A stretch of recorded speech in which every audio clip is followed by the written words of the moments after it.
नमस्कार, स्वागत है आपका नादी टीवी पर। मैं हूं आपके साथ पारुल। आपका शहर, आपकी खबर देख रहे हैं आप। और आज बात करेंगे हम बालाघाट, शिवपुरी, दुर्ग की। हम उठाएंगे इन शहरों के आज के बड़े मुद्दे और जानेंगे ग्राउंड जीरो से हकीकत। तो चलिए शुरू करते हैं आपका शहर, आपकी खबर।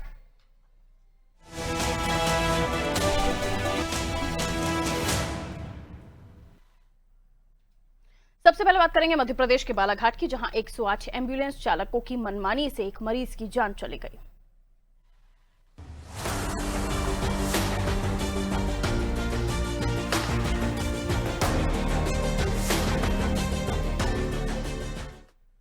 बालाघाट से इंसानियत को शर्मसार करने वाली तस्वीर सामने आई है, जहां 108 एम्बुलेंस में मरीज से रास्ते में ही रुपए वसूले गए।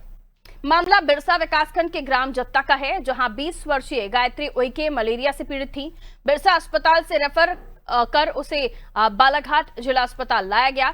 108 एम्बुलेंस के चालक ललित पवार और ईएमटी अनिल रहंगडाले ने रास्ते में एम्बुलेंस रोक दी और परिजनों से 700 रुपए की मांग की। परिजनों के पास केवल 600 रुपए थे, जो देने के बाद ही एम्बुलेंस आगे बढ़ी। एम्बुलेंस जब जिला अस्पताल पहुंची तब तक बहुत देर हो चुकी थी, मरीज की मौत हो गई थी। कलेक्टर मृणाल मीणा के निर्देश पर दोनों कर्मियों के खिलाफ एफआईआर दर्ज की गई और उन्हें गिरफ्तार कर लिया गया। मुख्य चिकित्सा एवं स्वास्थ्य अधिकारी ने मामले को गंभीर मानते हुए 108 सेवा संचालक जय अंबे इमरजेंसी सर्विसेज के खिलाफ भी कार्रवाई के लिए रिपोर्ट भेजी है। बिरसा से रेफर किया था बालाघाट की, तो वहाँ पे जो एम्बुलेंस के ड्राइवर हैं उन लोग के द्वारा उनके साथ जो चालक बाजू में बैठते हैं उनसे पैसों की मांग की गई थी, पर ना होने की वजह से उन्होंने बोले कि ठीक है हम थोड़ा बहुत आपको दे देंगे पर लेके तो चलो। तो बोले 100-200 से क्या होता है, 700-800 रुपये दो तो लेके जाएंगे, ऐसी बात।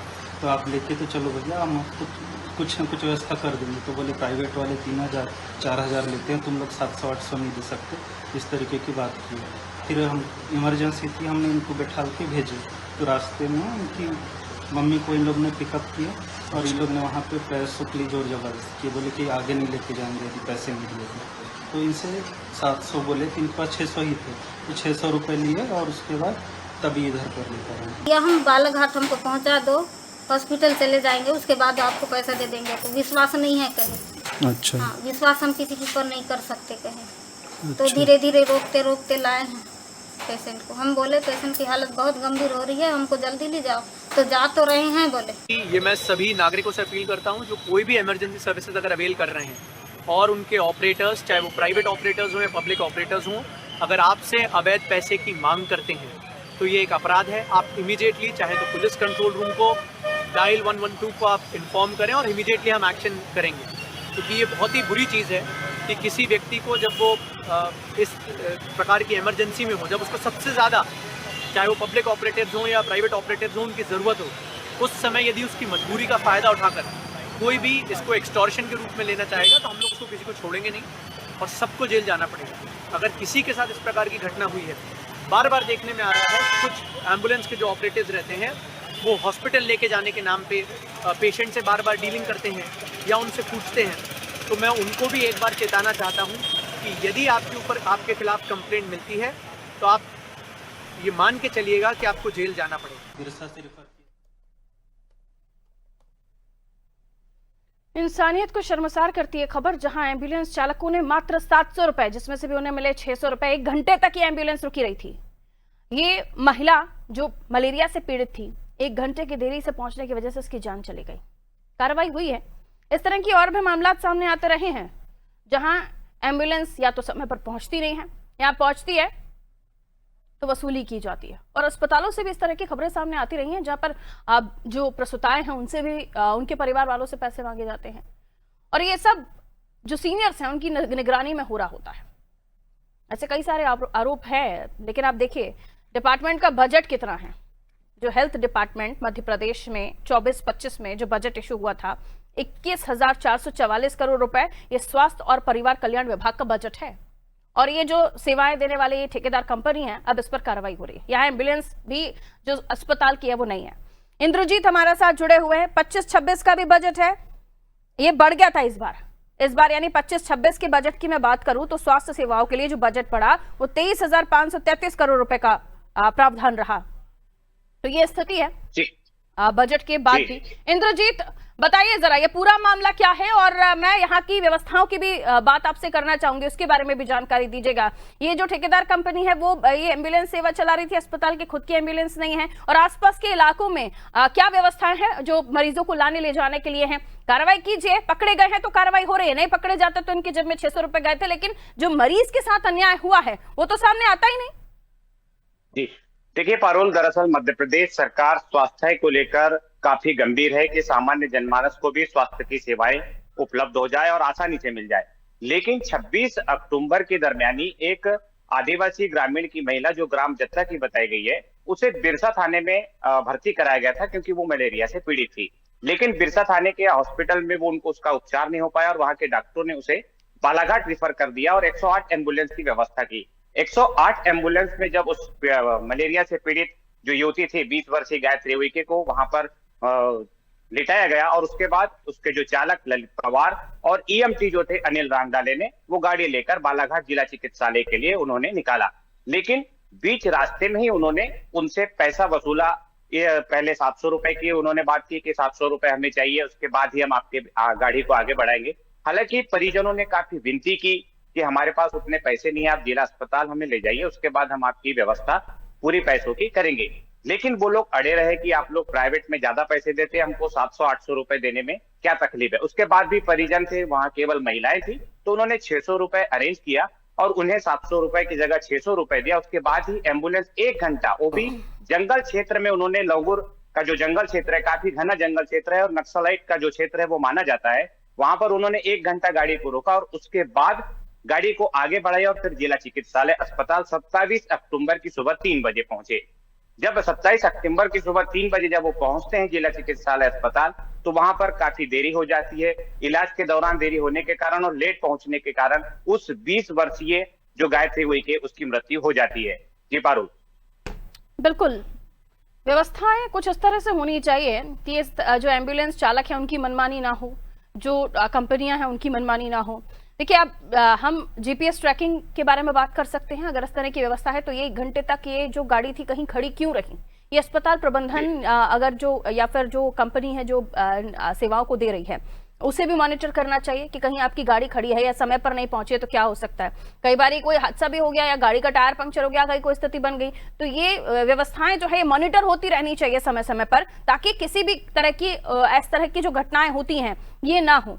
इंद्रजीत, अब जो कहा गया है अधीक्षक की तरफ से, पुलिस अधीक्षक की तरफ से, कि लोग ये समझें, सही बात है कि क्यों लोगों को जानकारी नहीं है इस बात की कि आप 112 जैसी सेवाओं पर आप संपर्क कर सकते हैं अगर इस तरह की कोई भी वसूली आपसे की जा रही है। जब गाड़ी सरकारी है तो 108 एम्बुलेंस आपसे पैसा नहीं लेती है। ये जानकारी आम लोगों को भी होनी चाहिए और ये जागरूकता लोगों तक पहुंचनी चाहिए ताकि इस तरह का मामला दोबारा सामने ना आए।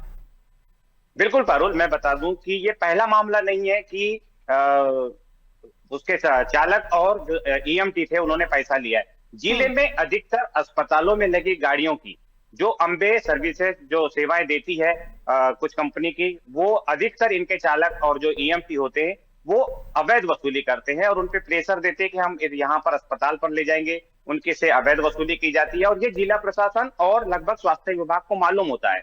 जिले की मीडिया ने इसको लगातार उठाया भी है अपने अलग अलग अखबारों या स्थानीय स्ट्रीम मीडिया के माध्यम से, लेकिन तब तक काफी देर हो चुकी होती है, उस पर कोई कार्रवाई नहीं होती और अंत में किसी न किसी को अपने माता को, पिता को, एक पुत्र को और एक बेटी को खोना पड़ता है, तब कहीं प्रशासन जागता है। फिलहाल बालाघाट कलेक्टर जो राणा मीणा है और पुलिस अधीक्षक आदित्य मिश्रा ने इसको गंभीरता से लिया और दोनों जो चालक और ईएमटी अनिल रामडाले के विरुद्ध कार्रवाई करते हुए उन पे मामला पंजीबद्ध किया और उन्हें जेल भिजवा दिया है। लेकिन सिस्टम सुधरेगा कब और इनमें सुधार कब आएगा, एक बहुत बड़ा सवाल है।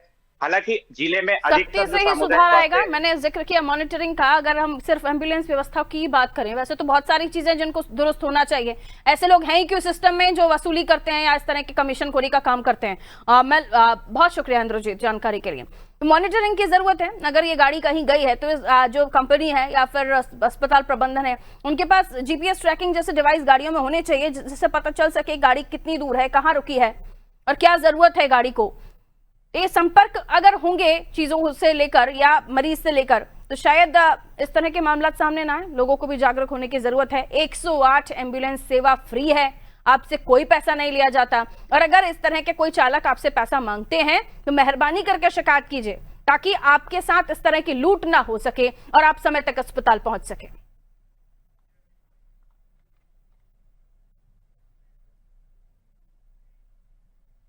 अब बात करेंगे हम एमपी के शिवपुरी की, जहां मुक्ति धाम के निर्माण में लापरवाही देखने को मिल रही है।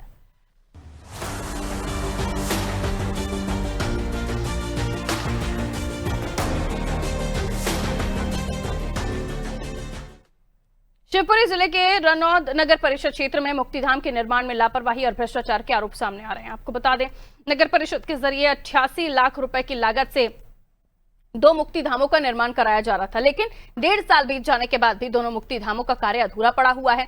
स्थानीय लोगों का कहना है कि नगर परिषद और ठेकेदार की मिलीभगत से भ्रष्टाचार हो रहा है, जबकि अधिकारी निरीक्षण के नाम पर सिर्फ कागजी कार्रवाई कर रहे हैं। अधूरे कार्यों के चलते परिजनों को अंतिम संस्कार में परेशानी उठानी पड़ रही है। भाई आप भी देख रहे हो, हम भी आए हैं, जहाँ कितनी गंदगी है, यहाँ बैठने सुना व्यवस्था नहीं है, कुछ चीज़ की व्यवस्था नहीं है।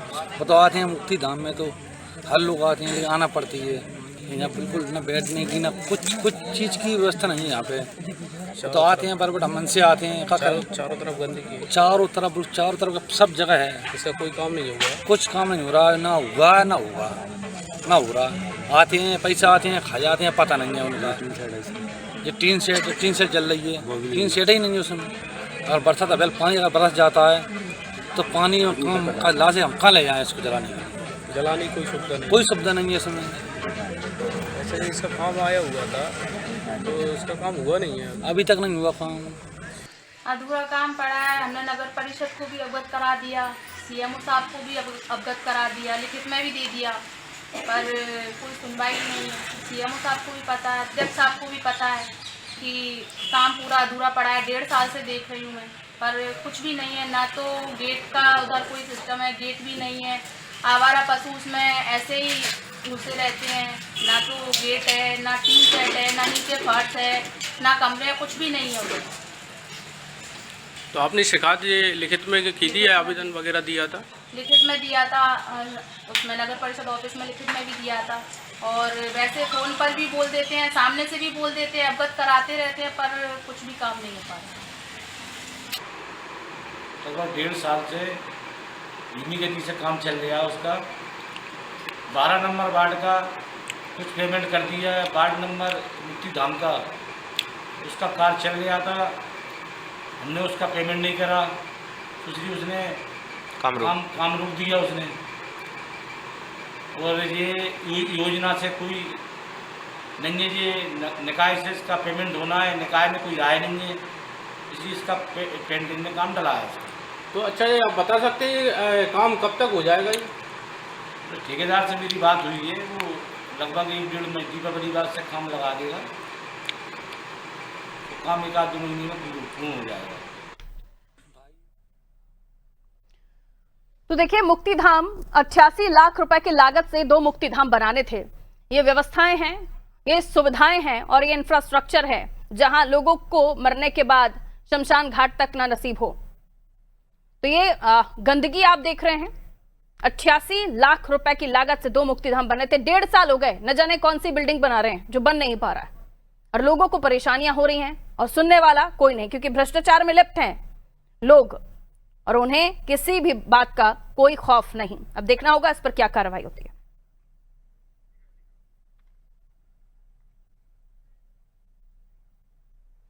बात करेंगे छत्तीसगढ़ के दुर्ग जिले की, जहां पीएम आवास योजना से जुड़ा बड़ा रिश्वतखोरी का मामला सामने आया है।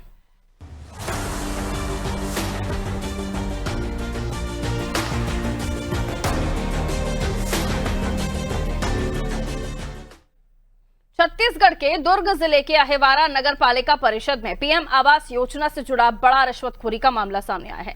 नगर पालिका के सीएमओ पर 50% कमीशन मांगने का आरोप है। वास्तुविद सलाहकार और पीएम आवास प्रेरक ने सीएमओ पर 5,78,000 रुपए की भुगतान के लिए 50% रिश्वत के रूप में मांगने का आरोप लगाया है। दोनों कर्मचारियों ने बताया कि दबाव में आकर उन्होंने 1,39,000 रुपए का भुगतान भी किया, लेकिन बाकी रकम ना दे पाना से सीएमओ ने लीगल आर्किटेक्ट का भुगतान रोक दिया है और पीएम आवास प्रेरक को बिना नोटिस बर्खास्त करवा दिया। मामले की शिकायत नगर पालिका अध्यक्ष से की गई, वहीं पूरा मामला तूल पकड़ता जा रहा है। प्रधानमंत्री आवास योजना के अंतर्गत जो भी वास्तविक कार्य करते हैं उनके लिए शासन से कुछ 6,150 रुपए प्रति आवास के पीछे निर्धारित राशि है, जो कि आर्किटेक्ट को काम करने के बाद में नगरीय निकाय मतलब नगर पालिका परिषद की ओर से जारी की जाती है। तो जब एक आर्किटेक्ट है श्री राहुल देवकर, उनको राशि जारी की गई 5,78,000 रुपए का। तो उसमें सीएमओ सर जो है अंकुर पांडे जी, उनके द्वारा डायरेक्ट कहा गया कि इसमें से मुझे 50% का कमीशन चाहिए। तो चूंकि उनके पद का जो पावर है उसके चलते हम डायरेक्ट विरोध नहीं कर पा रहे थे, क्योंकि उनका कथन था कहीं से भी लाके दो, मेरे को मतलब नहीं, चाहे घर बेच के लाके दो, तो मुझे चाहिए मतलब चाहिए। और अगर नहीं दोगे तो जैसे मैं कार्यरत हूँ उस समय था, तो तुम्हारे नौकरी के खिलाफ मैं कुछ भी शिकायत करूंगा उच्चाधिकारियों को और तुम्हें नौकरी से बर्खास्त करवाऊंगा, इस तरह की धमकियां दी जा रही। जी, मैं यहाँ नगर पालिका युवारा में रजिस्टर्ड आर्किटेक्ट हूँ प्रधानमंत्री आवास योजना में, जिसमें प्रधानमंत्री आवास योजना में मैंने PMAY का काम किया है, जिसका बिल भुगतान के लिए मैंने श्री अंकुर पांडे सीएमओ यहाँ नगर पालिका युवारा के सीएमओ अंकुर पांडे के पास बिल भुगतान के लिए लगाया था, जो कि 2,22,000 का था। उनके द्वारा मुझसे 2,22,000 जो मेरा बिल भुगतान है उसमें 50% का घूस मांगा गया, जो कि मैंने मना कर दिया उनको। मेरे मना करने पर उन्होंने कहा अगर तुम घूस नहीं दोगे तो तुम्हारा बिल पेमेंट नहीं हो पाएगा। इस तरीके की मुझसे मांग की गई और मुझे धमकाया गया कि तुम किसी के पास भी चले जाओ, तुम्हारा बिल भुगतान नहीं होगा। इस प्रकार की देखिए जांच की आई है, मुरानी के द्वारा आई है और अग्रवाल थे उनके द्वारा कि हमसे 50% कमीशन मांगा जा रहा है। और उन्होंने मतलब आईडियो भी दिया उसमें, और मुख्यमंत्री जी को उस दिन सभा थी उसमें भी दिए। और देखिए प्रधानमंत्री चूँकि आवास का मामला है और ये हमारे देश की यशस्वी जो प्रधानमंत्री हैं है ना नरेंद्र मोदी जी, उनसे जुड़ा हुआ मामला है। और एक चीज़ ये मैं बोल रहा हूँ कि प्रधानमंत्री आवास में तो किसी प्रकार का घूस का मामला आना ही नहीं चाहिए, क्योंकि प्रदेश के जो मुख्यमंत्री हैं वो भी बोल चुके हैं कि कोई भी व्यक्ति अगर प्रधानमंत्री आवास में किसी भी प्रकार का अगर घूस मांगता है तो उसको किसी भी प्रकार बख्शा नहीं जाए। और मैं ये मांग करता हूँ कि भाई जब तक जाँच है ना निष्पक्ष हो जाए, है ना, क्योंकि हम लोग को मतलब न्यूज के माध्यम से पता चला कि अंकुर पांडे जी भी बोल रहे हैं कि मेरा आईडियो जो बनाया गया है वो सही नहीं है मतलब। तो भाई मैं बोल रहा हूँ कि वो जांच हो, अगर वो सही पाए जाते हैं तो हमारे नगर पालिका में वो हम लोग ऐसे मतलब अधिकारी को नहीं रखें।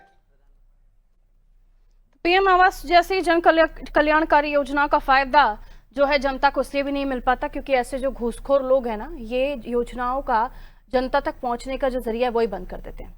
अब जो मोटिवेटर हैं, पीएम आवास प्रेरक और वास्तविक सलाहकार, इनसे पैसे लिए जा रहे हैं और ये पैसे नहीं दे रहे हैं तो उनका पैसा रोका जा रहा है। अभी ये जो प्रेरक हैं उनको तो यहाँ बर्खास्त नहीं कर दिया गया बगैर नोटिस दिए, क्योंकि इनसे भी उनको पैसा चाहिए था। योजनाओं में जो भ्रष्टाचार करते हैं उसका पैसा भी, ये जो निचले लोग हैं ना, नीचे बैठे हुए लोग, यही जो सरकार की योजनाएं हैं उनमें पलीता लगाते हैं। और ऐसा पलीता लगाते हैं कि आप सोचिए कितनी बड़ी रकम वो भी रिश्वत के लिए मांगी जाए, 50% सीधा। और जनता को क्या परेशान करते हैं, समय से अब ये नहीं पूरा होगा प्रोजेक्ट, जनता जो पीएम आवास योजना की हितकारी है या उनको जो घर मिलने हैं वो नहीं मिल पाएंगे। आइए मेरे सहयोगी हमारे साथ जुड़ रहे हैं, उनकी तरफ में रख कर लेती हूँ। रवि हमारे साथ जुड़े हुए हैं। रवि, पूरा मामला क्या है और अब इस पर कार्रवाई क्या हो रही है, जल्दी से बताइए।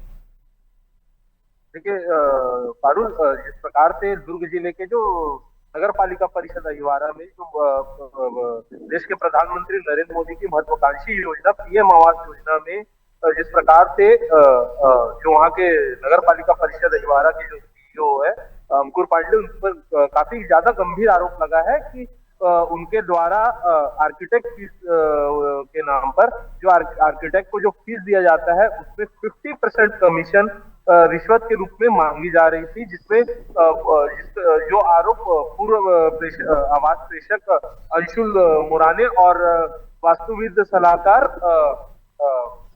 चितरंजन अग्रवाल ने लगाया, बेहद काफी गंभीर मामला नजर आ रहा है। जिस प्रकार से प्रधानमंत्री की एक योजना है कि हर गरीब को उनका आवास, खुद का आवास स्वयं का मिले, उसमें भी यह एक रिश्वतखोरी में यह बलि चढ़ता हुआ योजना नजर आ रहा है। दूसरी ओर की अगर बात करें कड़ी तो से जिस कड़ी प्रकार से कार्रवाई ऐसे लोगों पर होनी चाहिए जो इस तरह की योजना पर पलीता लगाते हैं। बहुत शुक्रिया जानकारी के लिए रवि। तो ये मामला जो है भिलाई का सामने आया है, जहां देखिए प्रधानमंत्री आवास योजना के मामले में किस तरीके से भ्रष्टाचार किया जा रहा है और लोगों को तो परेशानी हो ही रही है क्योंकि उनको आवास समय से नहीं मिलेंगे। दूसरा आप देखिए तो आम जनमानस के साथ साथ जो अन्याय हो रहा है वो तो है, और जो काम करने वाले लोग हैं उनसे भी रिश्वत के रूप में पैसे मांगे जा रहे हैं। इसी के साथ आपका शहर आपकी खबर में इतना ही। दीजिए इजाजत, नमस्कार।